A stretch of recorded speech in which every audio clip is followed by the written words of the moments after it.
Assalamualaikum warahmatullahi wabarakatuh.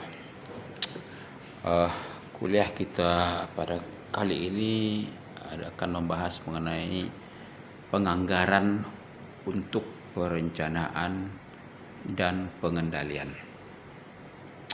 Sebelumnya kita membahas lebih jauh tentang topik ini. Bapak ingin menceritakan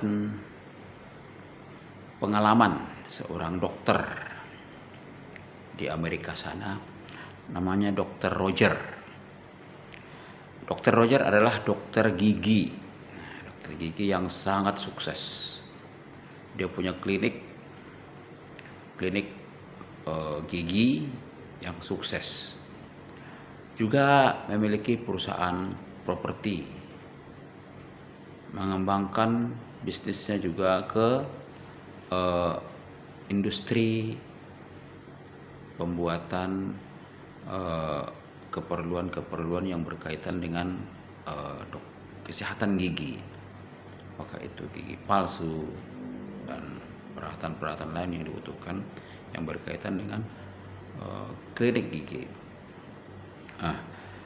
Suatu ketika Dokter Roger ini dikejutkan oleh sebuah surat yang datang dari kantor pajak yang menyatakan bahwa dia mengalami ketertundaan pajak, menunggak pajak, bukan tertunda tapi menunggak pajak.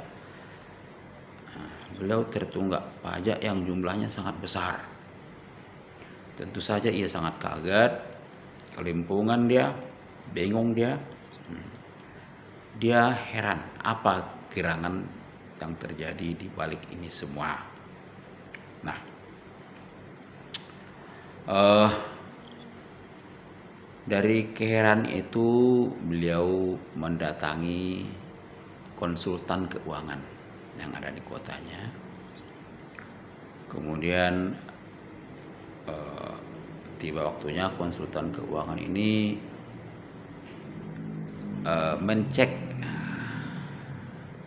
menanyakan atau mencari informasi kepada bagian akuntansi daripada klinik Dokter Roger. Kemudian konsultan ini mendapatkan jawaban bahwa hal yang melatar belakangi terjadinya penunggakan pajak ini adalah Dokter Roger ini sangat aktif melakukan investasi karena dia merasa kliniknya maju, uang masuk banyak. Dia gemar melakukan investasi, pengeluaran.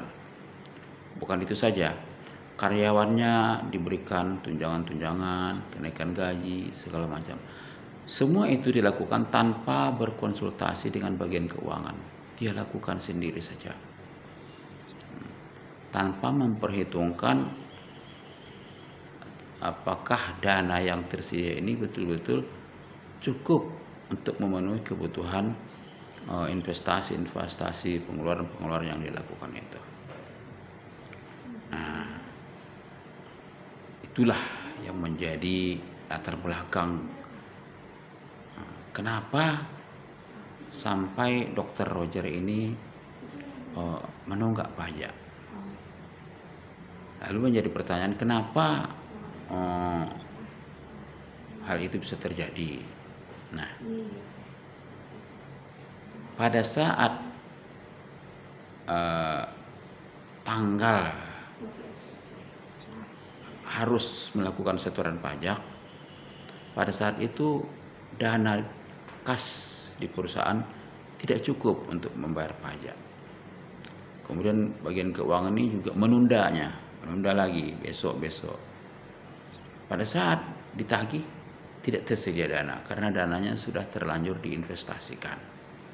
Nah, sehingga lama-kelamaan menumpuk pajaknya tertunggak ini, maka akhirnya terjadilah penunggakan pajak yang sangat besar. Nah, apa dibalik kisah ini yang menarik? Yang menarik adalah di sini menunjukkan bahwa Meskipun suatu perusahaan itu maju sekali, banyak sekali pendapatan, penghasilannya banyak sekali, namun pengembangan perusahaan atau aktivitas perusahaan, cash flow perusahaan harus dikelola dengan baik. Harus dilakukan aktivitas penganggaran. Harus ada perencanaan yang tepat tentang keuangan. Kemudian pelaksanaan anggaran itu sesuai rencana itu harus dilakukan pengendalian. Apakah di dalam perjalanan anggaran itu berjalan sebagaimana mestinya, apakah atau bahkan menghadapi kendala-kendala.